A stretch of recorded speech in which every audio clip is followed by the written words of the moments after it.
Lucky Boys Podcast. Is still considered a minority because of the 1882 Chinese Exclusion Act. Can you go into detail on that? Yeah.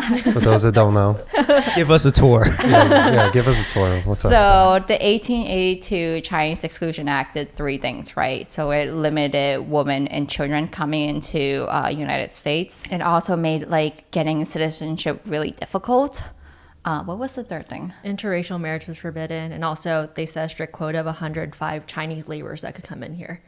Oh, wow. And that was for 60 years until Yeah. 1943, yeah. and when they got rid of the Chinese Exclusion Act. But even though they got rid of it, it was kind of like still there because it was like you can still have a quota of 105 people. Immigrant workers coming in. It wasn't until like 1965 where the civil rights movement really kind of got rid of all the quotas and everyone had kind of come into the country. Was that the first example of systematic racism towards Asian Americans? Yes, I think 1882 Chinese Exclusion Act was the only law that banned one group of people. And I think that comes from being like, systemic racism. I hear different stories. This is why I asked that question earlier.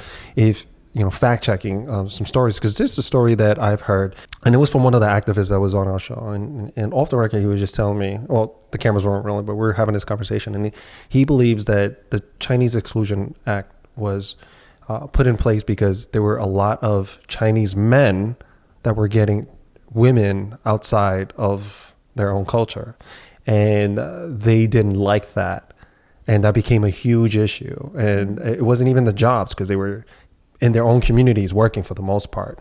But they didn't like it when they dated outside their communities. And that was really to control that. I think it's definitely multiple factors because one thing that the 1882 Chinese Exclusion Act did was that it banned interracial marriage. So I think that definitely played a part. But another thing was that in the 1870s, there was an economic depression. And so the Chinese people were an easy scapegoat to blame all the economic problems onto, right? That they're taking the Americans' jobs, they're willing to work for lower wages, which is like not new at all, right? If you think back to modern times, with every new immigrant group that comes in here, right? They're just like an easy finger to point at because they don't speak English, they don't look like us, right? They can't speak up against the majority, right? Yeah, against the false narratives put on them. Yeah, I don't think he's particularly wrong, but I also don't think he's particularly right? So he's just like narrowing one, focused on one reason. But if you look at the bigger picture, it's like multiple factors, like Chloe said.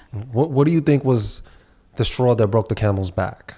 Was it the jobs? Was it the interracial dating? Was it we just look different and it was just something that they just couldn't take anymore? Well, I think you have to see who's in control, right? Like, who are the people who are making these laws, right? So like the people who are making those laws are like, they want to maintain in power, right? So, but if you have a lot of, Chinese people coming over from like Asian countries, then like if they dominate, they could potentially get rid of them and like become like more powerful, right? So I think one part of it is like why, if they want to maintain quote unquote whiteness in the US, then it's like, then we should, limit the amount of like Asian people coming to America.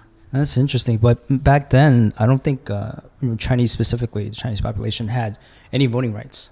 So even if they had a huge, demographic, huge number, they wouldn't be able to vote out those politicians.